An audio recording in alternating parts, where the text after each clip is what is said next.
ফের ফিরে এসেছে স্টেজ 4 ক্যান্সার। জীবন মৃত্যুর দোলাচলে কলকাতা থেকে ভোটে লড়া প্রাক্তন মিস ইন্ডিয়া। বিস্তারিত থাকছে প্রতিবেদনে। বন্ধুরা, চ্যানেলে নতুন হলে চ্যানেলটি সাবস্ক্রাইব করে রাখতে পারেন ও ভিডিওটি শেয়ার করতে পারেন। নাফিসা আলী 1972 সাল থেকে 1974 সাল পর্যন্ত জাতীয় সাঁতার চ্যাম্পিয়ন ছিলেন।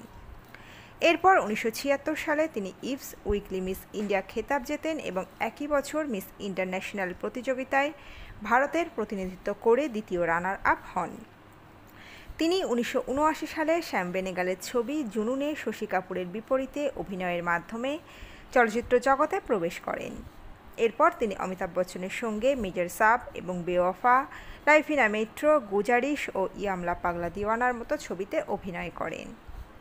এছাড়াও তিনি মালায়ালাম ছবি বিগ বিতে অভিনেতা মামুট্টির সাথে কাজ করেছেন। এরপর 2009 সালের নভেম্বরে তিনি আবার ভারতীয় জাতীয় কংগ্রেসে যোগ দেন এবং বলেছিলেন যে তিনি জীবনের জন্য কংগ্রেসে ফিরছেন। তবে 2022 সালের গোয়া বিধানসভা নির্বাচনের আগে 2021 সালের অক্টোবরে তিনি তৃণমূল কংগ্রেসে যোগ দেন। অভিনয়ের পাশাপাশি তার রাজনৈতিক জীবনও উল্লেখযোগ্য। 2004 সালে তিনি দক্ষিণ কলকাতা থেকে লোকসভা নির্বাচনে প্রতিদ্বন্দ্বিতা করে অসফল হন। 2009 সালে সঞ্জয় দত্তের অযোগ্য ঘোষণার পর তিনি সমাজবাদী পার্টির টিকিটে লখনউ থেকে লোকসভা নির্বাচনে লড়েন। তাকে সর্বশেষ 2022 সালে মুক্তিপ্রাপ্ত সুরজ বরজতিয়ার ছবি উঁচাইতে দেখা যায়। এই ছবিতে তার সঙ্গে আরও অভিনয় করেছেন অমিতাভ বচ্চন, অনুপম খের, বোমান ইরানি, পরিণীতি চোপড়া, নীনা গুপ্তা, সারিকা এবং ড্যানি ডেন জংপা। এবার ফের অসুস্থ হয়ে পড়লেন তিনি। ক্যান্সার দ্রুত ছড়াচ্ছে তাঁর শরীরে, একেবারে স্টেজ 4।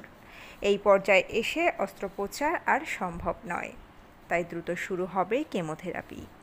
যদিও এ অবস্থায় মনের জোর হারাননি তিনি পেরিটোনিয়াল ক্যান্সারে আক্রান্ত।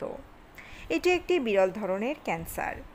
পেটের ভিতরের একটি পাতলা ঝিল্লি অর্থাৎ পেরিটোনিয়ামে সৃষ্ট ক্যান্সার, যা প্রায়শই অন্যান্য অঙ্গের ক্যান্সার থেকে ছড়িয়ে পড়ে বিভিন্ন অংশে। নাফিসার 3 সন্তান, 2 মেয়ে ও 1 ছেলে। মায়ের এমন অবস্থায় চিন্তায় তাঁরা। নাফিসা জানান, ছেলেমেয়েরা আমাকে প্রশ্ন করছে তিনি না থাকলে কে থাকবে ওদের সঙ্গে।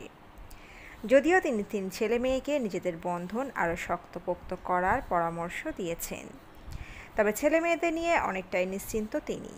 অসুস্থ হলেও মনের জোর হারাননি। নাফিসা বলেন, পেটে সিটি স্ক্যান হয়েছে, এই বয়সে অস্ত্রোপচার সম্ভব নয়, তাই কেমো নিতে হবে, বাঁচতে হবে, কারণ নিজের জীবনটাকে বড় ভালোবাসি আমি। তো বন্ধুরা, এই আপডেটে ছিল এতটুকুই। দ্রুত ফিরে আসবো এরকমই নতুন কোনো আপডেট নিয়ে। অজানা গল্প চ্যানেলের সঙ্গে থাকার জন্য সকল দর্শক বন্ধুকে অসংখ্য ধন্যবাদ। দেখতে থাকুন, চোখ রাখুন আমাদের অজানা গল্প চ্যানেলে।